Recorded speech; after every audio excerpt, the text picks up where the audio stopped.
नमस्कार दोस्तों, कैसे हैं आप सब। स्वागत है आपका मेरा यूट्यूब चैनल ओरल्हान एकेडमी पर। तो जैसा कि आप सब जानते हैं कि हम C TET, UP TET, super TET and all TET की तैयारी कर रहे हैं, जहां पर भी ये टॉपिक्स आती हैं। आज हम आपके लिए एनसीएफ 2005 और 2023 का टॉपिक लेकर आए हैं। चलिए स्टार्ट करते हैं। एनसीएफ 2005 राष्ट्रीय पाठ्यचर्या रूपरेखा 2005 और एनसीएफ 2023 राष्ट्रीय पाठ्यचर्या रूपरेखा 2023। तो हम पढ़ते हैं, इसका परिचय पढ़ते हैं। हम सबसे पहले 5 पढ़ेंगे। National council of educational research and training द्वारा 2005 में एनसीएफ जारी की गई। किसके द्वारा जारी की गई?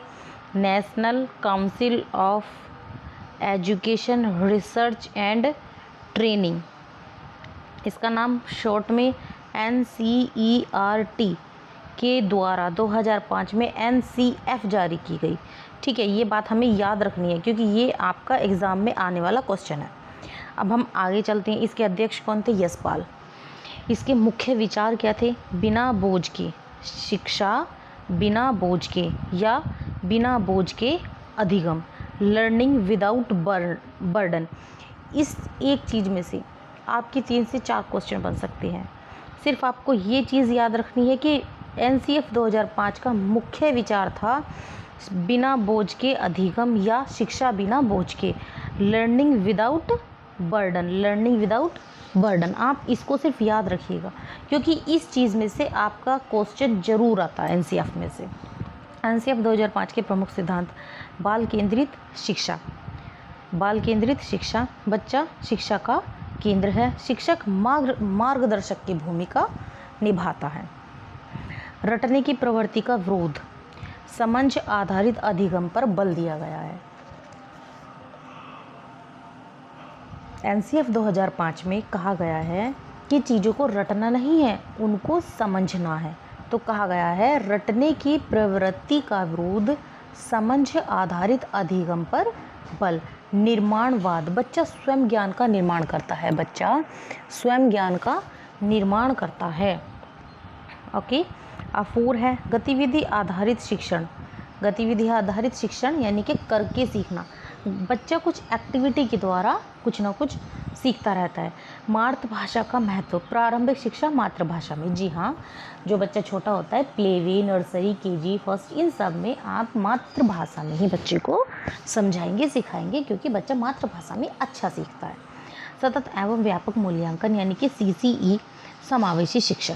सतत एवं व्यापक मूल्यांकन यानी कि समय समय पर मूल्यांकन करते रहना चाहिए कि बच्चा हमारा कहाँ पर है और वो कितना सही चल रहा है, कितना सही नहीं चल रहा है, ताकि जो उसकी चीज़ें छूट गई हैं, मूल्यांकन करके हमें पता चल जाता है कि उसकी ये चीज़ें छूट गई है, हम उसको दोबारा करा सकते हैं। मूल्यांकन के ये फ़ायदे होते हैं। समावेशी शिक्षा, समावेशी शिक्षा जैसे कि आप सब जानते हैं कि समावेशी शिक्षा में क्या क्या होता है कि विभिन्न भाषाओं से आए हुए बच्चे या विभिन्न क्षेत्रों से आए हुए बच्चों की क्लासेस जो होती हैं वो समावेशी शिक्षा की क्लासेस होती हैं। एनसीएफ 2023 नेशनल करिकुलम फ्रेमवर्क 2023, इसका परिचय देखिए 2023 का। एनसीएफ 2023 नेशनल करिकुलम फ्रेमवर्क 2023 परिचय देखते हैं हम। एनसीएफ 2023 को नीप 2020 के आधार पर तैयार किया गया। 5+3+3+4 संरचना, चरण आयु कक्षा। अब देखिए यहाँ पर आपको समझने वाली चीज़ आपकी यही है। जिसने ये चीज़ समझ ली, समझिए, उसने 5 से 6 क्वेश्चन और शायद 10 क्वेश्चन भी आप अपने क्लियर कर सकते हो। देखिए फाउंडेशनल 3 से 8 वर्ष, फाउंडेशनल 3 से 8 वर्ष, प्री स्कूल प्लस कक्षा 1 से 2, पहली से दूसरी तक बच्चा प्री स्कूल का होता है। ये फाउंडेशनल कोर्स होता है, फाउंडेशनल एज होती है। प्री पैरेटरी 8 से 11 वर्ष, कक्षा 3 से 5। ठीक है, क्लास जब जो क्लास होती हैं वो तीसरी क्लास से 5वीं क्लास तक बच्चा 8 से 11 वर्ष का आता है और इसको बोलते हैं प्री पैरेटरी। ठीक है, तो इन्होंने क्या कहा था? 5+3+4 की संरचना बोला इन्होंने। देखिए अब आगे चलते हैं। ठीक है, अब आप 3 से 8 तक लगा लीजिए। 3 से 8 तक कितने साल हो जाएंगे? 3, 4, 1, 5, 2, 6, 3, 7, 4, 8, 5। तो 5 साल जो है आपकी 8 वर्ष तक कंप्लीट हो जाएंगी। फिर आता है प्रीपेरेटरी 8 से 11 वर्ष। यहाँ पर इन्होंने कहा है कि 5+3, यहाँ पर 3 ईयर्स हैं। 8 से 11 3 साल। आगे चलते हैं मिडिल 11 से 14 वर्ष। यहाँ पे आते हैं क्लास 6 से 8, 6 to 8 आते हैं यहाँ पे। तो यहाँ पे आपका, यहाँ पर भी आपका जो है 3 ईयर्स का इन्होंने गैप दिया हुआ। देखिए 11 to 14 होता है, इसमें गैप आएगा 3 ईयर्स का। तो यहाँ पर आएगा आपका बच्चा क्लास 6 to 8 मिडिल में, ठीक है। फिर आता है सेकेंडरी का लास्ट है 4 संरचना। सेकेंडरी का लास्ट 4 संरचना 14 to 18 years, 14 to 18 years. Class इसकी 9 to 12, क्लास 9 to 12 जो 4 संरचना है इसकी, ये 4 स्ट्रक्चर है इसका। लास्ट सेकेंडरी ये इसका लास्ट है, और इसमें आपकी आती है 4 ईयर्स आते हैं 9 to 12। एनसीएफ 2023 की मुख्य विशेषताएं: प्रारंभिक बाल्यावस्था देखभाल एवं शिक्षा ECCE, प्रारंभिक बाल्य अवस्था देखभाल एवं शिक्षा ECCE। 3 से 8 वर्ष के बच्चों पर विशेष ध्यान देना। जो 3 से 8 वर्ष के बच्चे होते हैं, पहली दूसरी के जो बच्चे होते हैं, उन पर विशेष ध्यान देना चाहिए। दक्षता आधारित शिक्षा, केवल याद करना नहीं बल्कि कौशल विकसित करना। मातृभाषा या स्थानीय भाषा पर जोर, कक्षा 5 तक और संभव हो तो कक्षा 8 तक। 4 अनुभवात्मक अधिगम, लर्निंग बाय डूइंग। 5 है कौशल शिक्षा। कक्षा 6 से व्यावसायिक शिक्षा। 6 समावेशी शिक्षा। 7 लचीला पाठ्यक्रम। देखिए 50 क्वेश्चन है ये। चलिए अब हम इनको पढ़ते हैं और देखते हैं हमने क्या क्या सीखा है अब तक, ठीक है। पढ़ने में बहुत अच्छा आ रहा है, बहुत आनंद आ रहा है पढ़ने में, और शायद आपको भी जैसे मैं पढ़ा रही हूँ आपको भी इतना ही मज़ा आ रहा होगा पढ़ने में। तो ध्यान से पढ़िएगा क्योंकि ये आपके लिए बहुत ही यूज़फुल होने वाली है। आपका एग्ज़ाम आ रहा है, उसको नज़र में रखते हुए आप मेहनत से पढ़िएगा, आपका एग्ज़ाम अब की बार ज़रूर क्लियर होगा। एनसीएफ 2005 किस संस्था द्वारा जारी की गई? UGC, NCERT, NCTE, CBSE। तो इसका B है एनसीएफ 2005 NCERT द्वारा जारी की गई। एक बार दिखाऊं आपको? नहीं, यहाँ पर है एनसीएफ 2005 NCERT द्वारा जारी की गई थी। NCERT की फुल फॉर्म क्या थी? NCERT की फुल फॉर्म क्या थी बताइए, कमेंट में बताना। मैं भी बताती हूँ। National council for educational research and training, ठीक है। ये NCERT की फुल फॉर्म है। जिसको ये याद हो गई है ना, वो कमेंट में लिख के बताना। अब ये बताओ कि हम कहाँ थे, बताओ, मैं तो भूल गई कहाँ थे। लो जी, आ तो गए, मिल तो गया। इसका B ऑप्शन सही था। अब है इसका सेकंड क्वेश्चन, एनसीएफ 2005 के अध्यक्ष कौन थे? बताओ। डॉक्टर राधाकृष्णन, यशपाल, कोठारी, गांधी। गांधी तो थे नहीं, अब 2005 में तो गांधी है नहीं, ना राधाकृष्णन है, कोठारी आयोग भी कब हो चुका, तो यशपाल ही बचे ना, डॉक्टर यशपाल, ठीक है। एनसीएफ के अध्यक्ष। एनसीएफ 2005 का मुख्य नारा क्या था? शिक्षा सबके लिए, learning without burden, skill India, digital India. देखो 2005 में मोदी तो थे नहीं, जो उन्होंने स्किल इंडिया, डिजिटल इंडिया ला दिया। शिक्षा सबके लिए, ये भी मोदी का ही नारा है।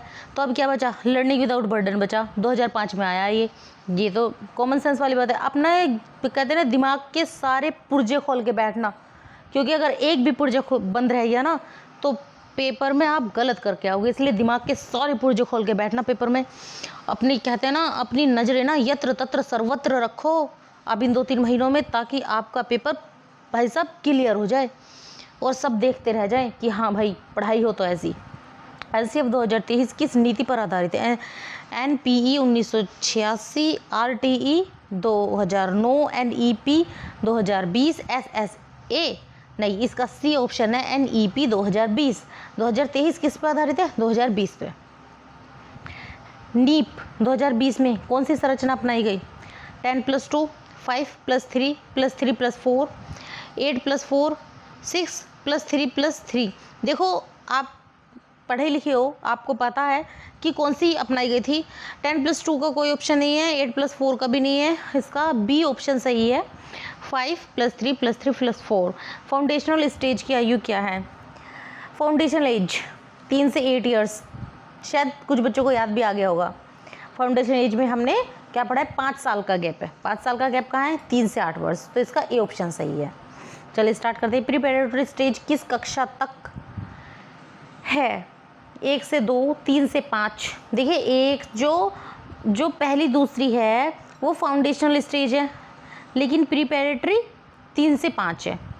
मिडिल स्टेज में कौन सी कक्षाएं आती हैं? मिडिल स्टेज में बताइए 1 से 5, 3 से 5, 6 से 8, 9 से 10, इसका आता है 6 से 8। सेकेंडरी स्टेज में कौन सी कक्षाएं शामिल हैं? 8 से 10, 9 से 12, 6 से 10, 11 से 12, इसमें आएगा आपका बी। सेकेंडरी स्टेज में कौन सी कक्षाएं शामिल हैं? 9 से 12। एनसीएफ 2005 किस दृष्टिकोण का समर्थन करती है? व्यवहारवाद, निर्माणवाद, दंडवाद, अनुशासनवाद, इसका बी ऑप्शन है निर्माणवाद। एनसीएफ 2005 किस दृष्टिकोण का समर्थन करती हैं? व्यवहारवाद का, निर्माणवाद का। 11 से 50 क्वेश्चन तक ये प्रैक्टिस एमसीक्यूज़ है, आप इनको ध्यान से पढ़िएगा।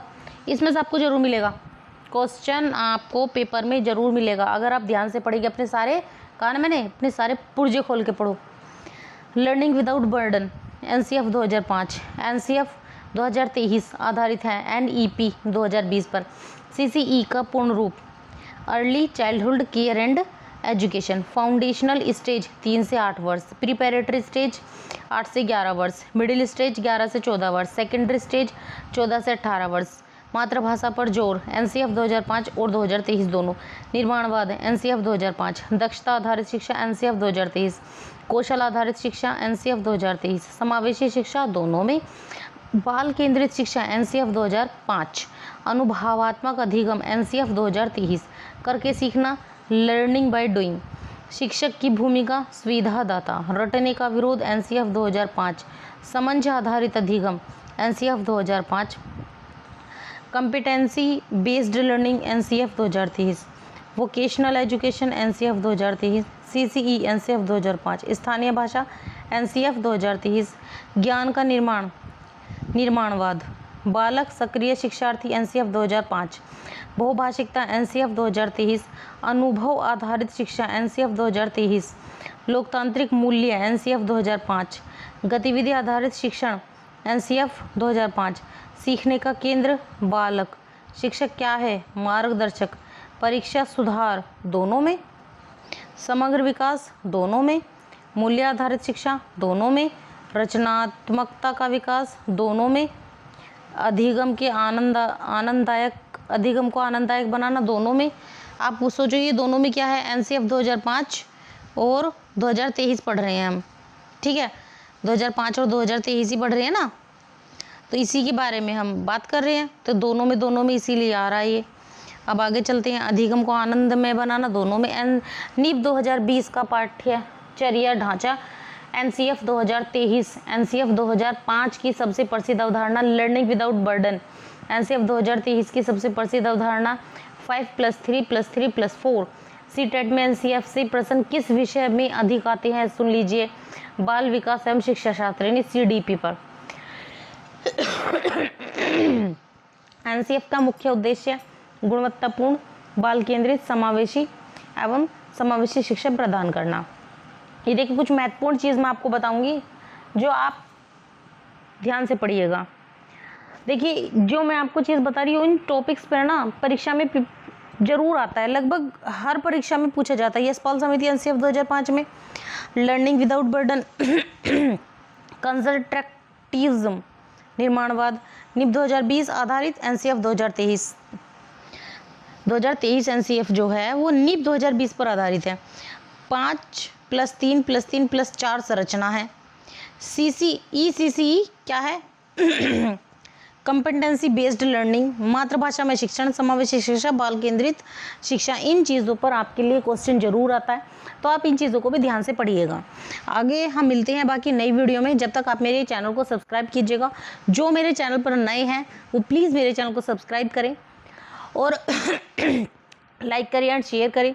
और जो भी मेरे पढ़ाने में कुछ कमी है तो वो मुझे कमेंट सेक्शन में ज़रूर बताएं। और जिसको भी नोट्स चाहिए वो मेरे टेलीग्राम चैनल से जुड़े। मेरे टेलीग्राम चैनल का नाम है @उल्हान एकेडमी। तो मिलते हैं टेलीग्राम चैनल पर। जब तक के लिए सभी को राम राम, नमस्कार।